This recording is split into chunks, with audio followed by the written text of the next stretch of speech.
Hi there, I'm Christine Dunbar from speechmodification.com, and this is my Smart American Accent training.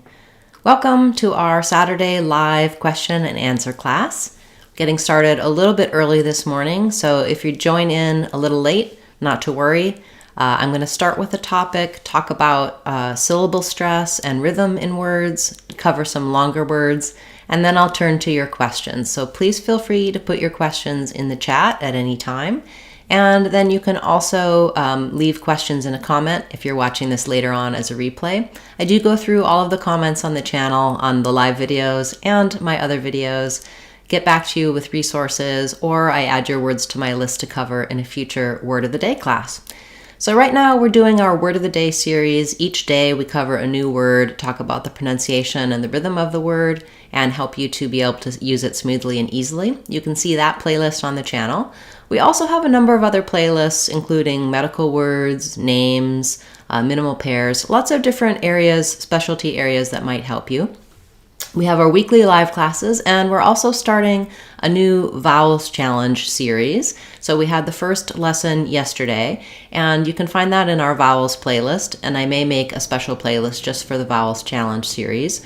We're going to walk through all of the American English vowels and give you help for pronouncing the vowels, spelling them, knowing what words they're in, watching out for accent error patterns. By the end of that series, you should have a really strong foundation in American vowels.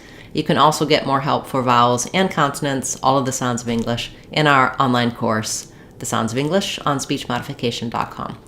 So, as I mentioned at the start today, I'd like to talk about a topic which is understanding syllables in words and how syllables affect the rhythm of the word, but also the pronunciation of the vowel sounds. To use as an example, I'm going to be talking about the words compatible and compatibility. So often we have in families of words a change in the syllable stress when we have root word or different variations of the word. So compatible, the adjective, and compatibility, the noun, have different stress. This is typically happens because of the length of the word. So most words have one stressed syllable. In the syllable that has the primary stress, we have often have a clear vowel, and the other syllables may have reduced vowels. The way we mark the stress in a syllable is it is a little bit louder sometimes than the other syllables, but you already do that naturally, so don't try to make it louder. What you want to really focus on in syllable stress is lengthening on that syllable. We may have some pitch variation as well, but the most important thing is that the stressed syllable is held for longer. And where we hold is on the vowel of a syllable, because not all consonant sounds can be held. And so the vowel is always the important part of the syllable, the important part of the word that gets stretched. And in a stressed syllable, that's why the vowel is often clear for the stressed syllable, because it is long in duration. So what I mean by this is in the word compatible, we have 4 syllables, and the second syllable gets stressed. So letter A says the A sound, like in that or in cat, and it's a clear, long A sound, compatible. But you can hear how letter O, I almost don't have any vowel there at all. I'm not saying com or comb or compatible with a long, clear vowel. It's a unstressed schwa, and I've written it here for you with no vowel. I almost say it like compatible. It's so short, I barely have any vowel there at all. So I'm really moving quickly from the k to the sound, compatible. And you can hear how the contrast of short, long, short, short is really clear because of the length of the syllable and the vowel sounds I'm using. Then, so for letter I, in compatible, you might see it with an I or a schwa in the dictionary. And I think compatible. Really what I'm using there, again, is a very reduced vowel. So it doesn't matter if I'm saying I or here, compatible. What's important is that it's very short and I'm not using any kind of clear vowel. Not compatible, but compatible. So either one of those is easy to use or should be equivalent to each other. And then in the bull syllable, there's no vowel either. I have what's called a syllabic L here. Sometimes you'll see that in the dictionary with a tiny little schwa before it. So it might have a little or I sound, but basically I'm moving from the b to the ul, bull, compatible. Also because of the syllable stress, this T, most native speakers of American English won't use an aspirated T here, not compatible, but compatible. So they'll use that flap sound. You can think of it as a D if that's helpful for you, because we also use flaps for Ds in the middle of words. Compatible. Okay, so that's second syllable stress word of 4 syllables. Then when we get to compatibility, in this word we have actually the same vowel sounds, but now instead of the main stress being on pat, we only have secondary stress there, which means it's going to be the same sound but much faster, rather than compatibility, compatibility. So I still keep my clear a sound, but I'm stressing on the bil syllable of ability. This is one of the patterns in American English for stress, that when we end with ity, those two, the ity, liddy, city, ity, those are going to be unstressed. So we're going to have, again, short syllables with a reduced vowel. This one does have a clear vowel, but it's short. And we stress on the syllable before the ity. So ability, compatibility, stability, all of those are stressed on that third to last syllable, the syllable that comes before the ity. So in compatibility, same reduced vowel for the schwa for the letter O. We keep our clear vowel of a, and we keep our flap T here, compata. I was using an there, but you can also use an I, compatibility. Clear I vowel on the bil, and then we have our ity ending. Again, another flap here for this letter T. I've rewritten it for you with a letter D, if that's more helpful for you. Once you can say compatible and compatibility, try them in some short phrases. The idea here really is to hold on to that rhythm, to be able to say the word connected and fluent, but be stretching and going longer and having clear vowels on the stressed and secondary stressed syllables, and going very quickly on the unstressed syllables. It was compatible with my computer. The couple didn't have very good compatibility. Okay, so I will take some of your questions now. I see that you're here live. I have a couple other word examples I'd like to talk about with syllable stress if we have time.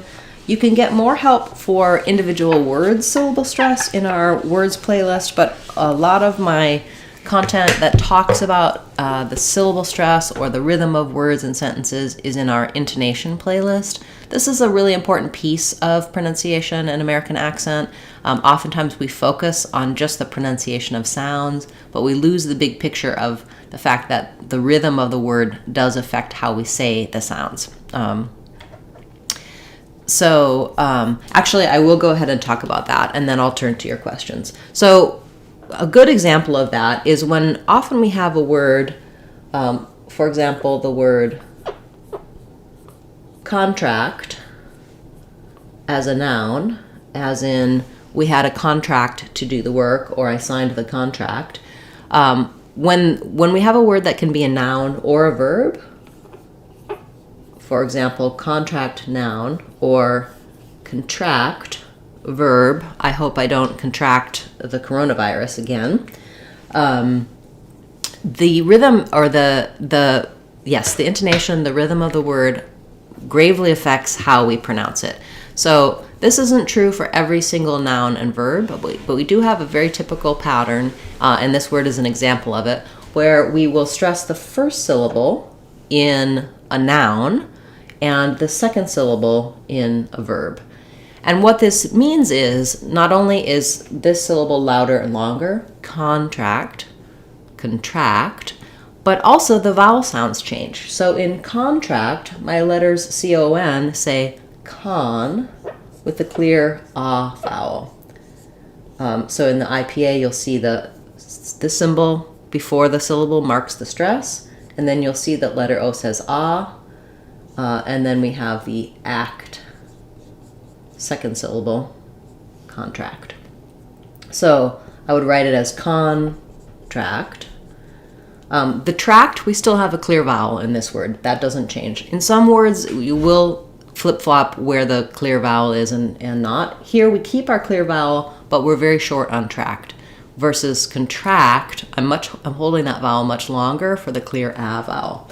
So tract, I want to be short, and con is going to be long. Versus contract, here's where I basically lose the vowel. You will probably see it with a schwa in the dictionary, but you can almost think of it as just being con. I think many people find that helpful when if they see it written with a vowel, they're going to still be too long, like contract. What I really want is very short on that first syllable, contract. So there's my syllable stress marker, then I'll have my stress syllable tract. What I suggest for, if it gives you difficulty to say contract with this reduced vowel in the first syllable, just say the stress syllable, tract, and then add this back. It sounds like tract, contract, contract. You can hear how I'm just very short and light on that. I have almost no vowel. It's audible, is there. I need it for a syllable, but I'm not giving it much time or duration. No clear vowel at all. Contract. So let's try these two. I signed a contract for the job. I hope he doesn't contract the virus. So this is true. There's many other verb noun pairs, and I have several videos for those on the channel. You can see those in our intonation playlist. But other examples would be record, the noun, I don't have a record of it, and record, I'm going to record my voice, etc., etc. So this is, you can see how contract and contract, even though they have the same spelling and some of the same sounds, they sound quite different, and that has to do with the intonation and the syllable stress on the words. Okay, so that's what I wanted to talk about. And I'm so happy to see so many of you here this morning. Thank you for your questions. I'll turn to those now. If you're watching this later on as a replay, you can leave a question in the comments, and I'll be happy to answer that and refer you to some resources to answer your question as well.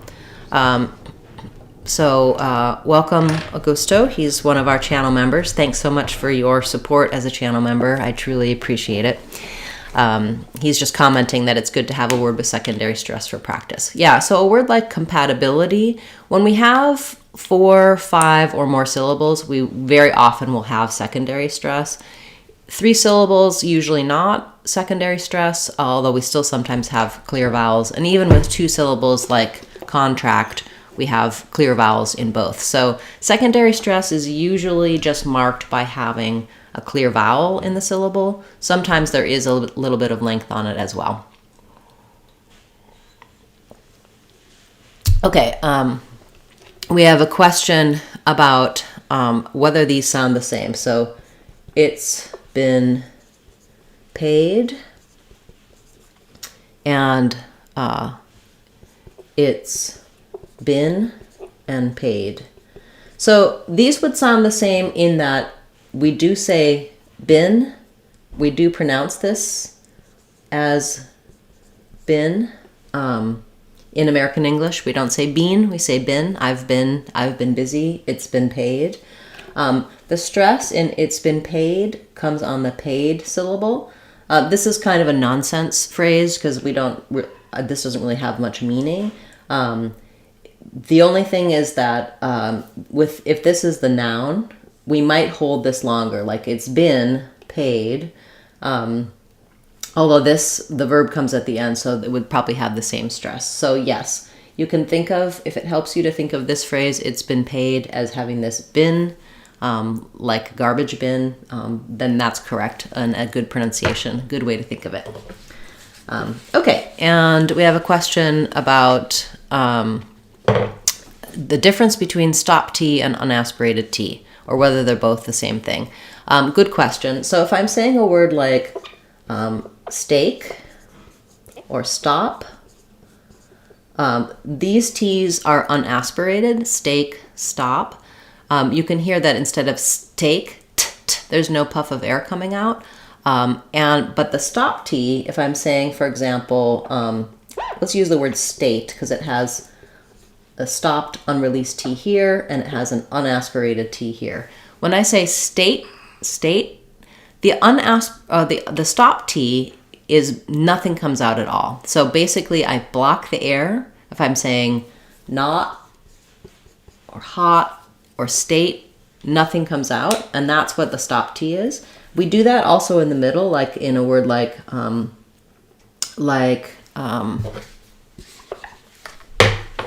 trying to think of a good example. Mountain. If I'm saying mount, this is a stopped T, mountain, and you can hear nothing comes out. Basically, it just means that to stop the air there, I make my sound before the T very short. Mountain, mountain, or button. So that's the stopped T, button. No air comes out, no sound comes out. The unaspirated T, no air comes out, but the sound still comes out. Steak, steak. So it does sound a little bit like a D.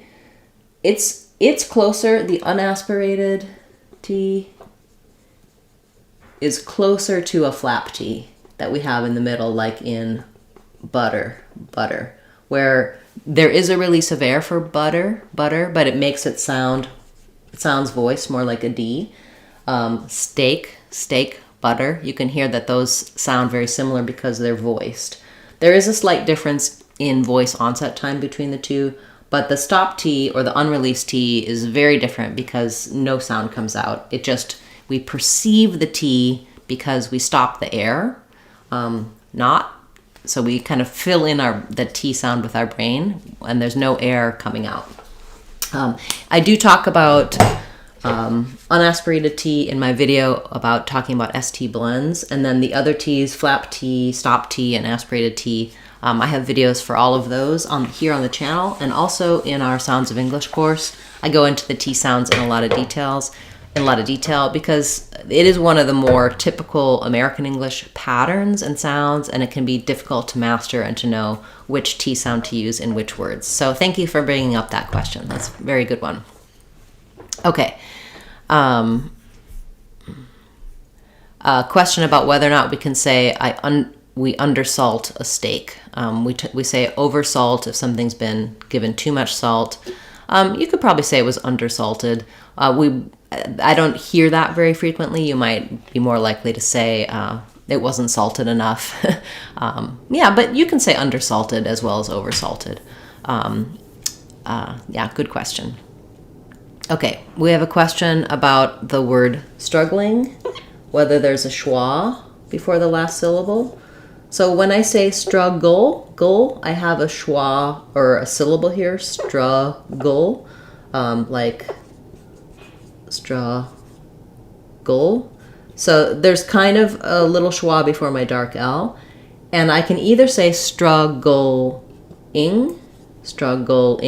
in which case struggling. There is a little bit of schwa sound in there, but it's before the L. But you can also say struggling,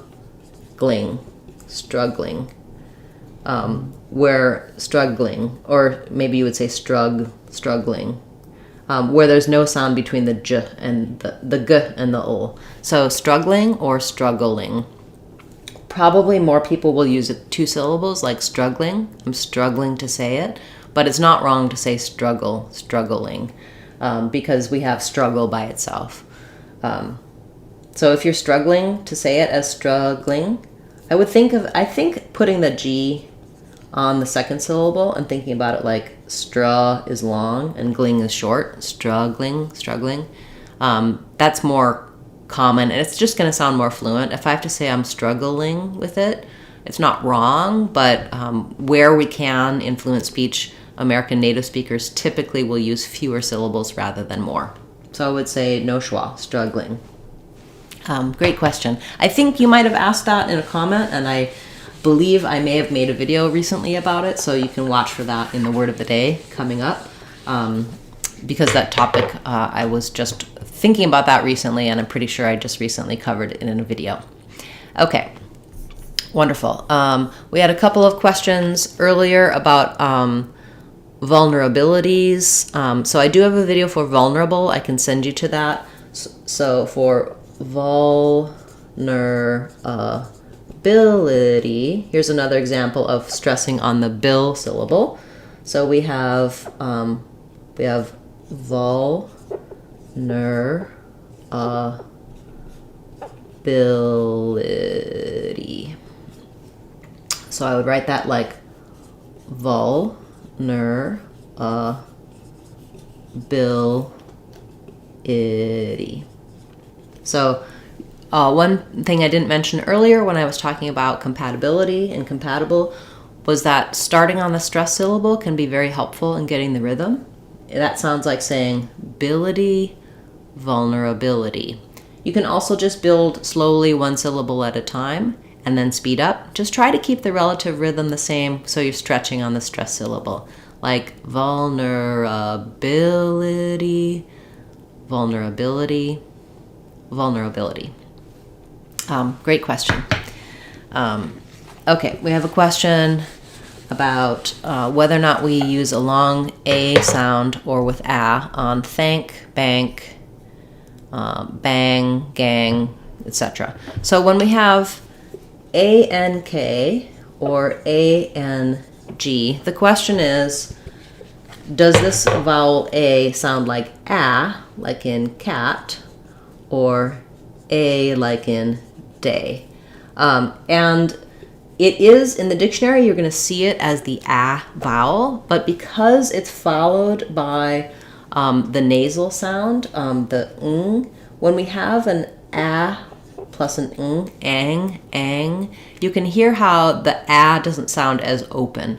So because I co-articulate these sounds, my tongue is more lifted, it's more of a raised a sound, like ang, and it's a little closer to an and it's a little tenser. So it's kind of similar to the that we have in Spanish or other languages. We don't say this by itself. We always put it in a diphthong a. But if I say bay, bank, you can hear how that's probably too tense and the vowel is too long. So we don't use this one, but our a does become more raised. So it's not fully raised to an or a tense a, but if that helps you to think about what you're hearing, if I'm saying bank, prank, thank, etc., I do have a raised a sound, nasalized by that ang. So to practice getting that sound, try just saying the sound and then drop your tongue for the a. Ang. A good word to practice with would be the word like hang, because we don't have to make much of a shape for the sound. It's just an open fricative sound. So trying saying hang, and you're aiming for that a, but you'll notice if I say, for example, that hangs, my ang sounds different than my a in that. For a of that, I can be very open. The front of the tongue is down and the back of the tongue is lifted. For ang, I'm a little more closed and I'm already kind of nasalized and higher with that a vowel. So I do talk about this. I have a video talking about the a vowel when it's together with the n or the sounds. That's in my Sounds of English course and also here on the channel. But that's a great observation that it doesn't really sound the same, but it's not fully an a like in day or say. Yeah, so the context, what other sounds are around a vowel sound or a consonant sound do sometimes change how we pronounce them and how they sound. So that's useful to point out. Okay. We have a question about dumb it down and dumbed it down. So if I'm saying, for example, don't dumb it down, it sounds like dumb it. So my B is silent in the word dumb. Words with MB at the end, like dumb, numb, thumb, we don't say the B sound. So dumb it is going to sound kind of like dumb it down. What I'll use there is an unreleased T on the it, And this links together. So down is stressed, dumb it down. Don't dumb it down. Versus dumbed it down, we have dumbed it down. We still stress on the down, but now because we have the past tense D, it's going to sound like dumbed it, dumbed it, dumbed it down. They really dumbed it down for that audience. Don't dumb it down. He dumbed it down, dumbed it. Yeah, good question. Interesting phrase. For those of you who aren't familiar with that, to dumb something down means to make it more simple, to remove complexities, with the thought that someone watching might not have the level of intelligence needed to understand it at a more sophisticated level. So I typically do not dumb anything down in my videos. Sometimes that makes it more challenging, but I think for most of my audience, having the details, the true understanding on the higher level teaching is useful, so I don't really like dumbing things down.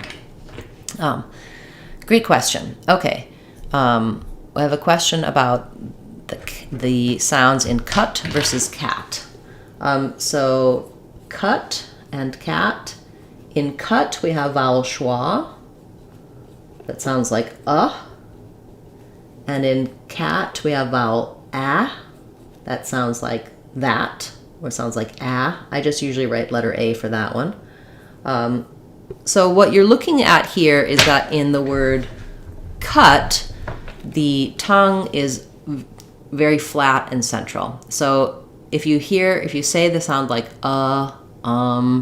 basically for American speakers, when their tongue is at rest, it's in the schwa position, the position, versus the tongue.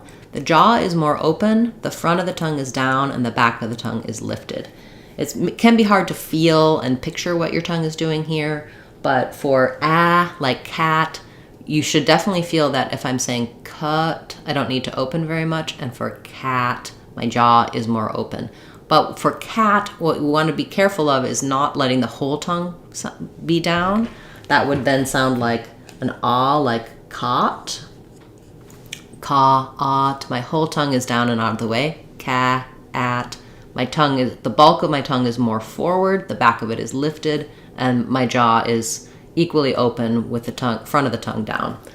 To get this sound cat, one thing that can be helpful is to work your way there from higher sounds. So you could try like kit, ket, cat. There is no ket sound, but if you feel you're gradually opening. The front of the tongue is following the jaw as it opens, and the back of the tongue stays lifted. Kit, ket, cat. Versus with cut, my whole tongue can be flat and relaxed and central in the mouth. It also can be helpful just to use other phrases. So minimal pairs can be the most challenging. Sometimes saying a word maybe like some or done. I'm done cutting, we make some cuts, versus have a cat, had a cat. You probably don't have too much trouble between some and have, so you can match the vowel in have to cat and then match the vowel from some to cut. Hopefully that's helpful for you. I do have other videos talking about vowel versus vowel schwa, and you can also join our vowel challenge series where we're going to be looking at these kinds of contrasts, looking at each vowel one at a time. That's going to be part of our vowels playlist, and that's coming up in November and December. We're working our way through vowel sounds to help you get a better understanding of hearing those vowels, knowing what words they're in, watching out for accent error patterns and challenges like you've mentioned here. So thanks for bringing that up. That's a great topic. Okay, we have a question about the word tethering. So for tethering, we have first syllable stress. Letter E says the vowel. And then this TH is a voice TH. So it's just like in weathering, tethering. It's actually a very similar word. So just be careful to keep your voice on, or like the word leather. Then we have our sound, our I, and our ing. So thinking about it like te, need an E there, not an H. Te, like in tech or test. Ther, like in other, either, whether. Ing, tethering. Yeah, so thinking about leather. So even though leather and weather are spelled with EA, they also have the E vowel, like in tether. Probably what you want to try to avoid is don't let that E, don't think of it as a more tense like A, like tether.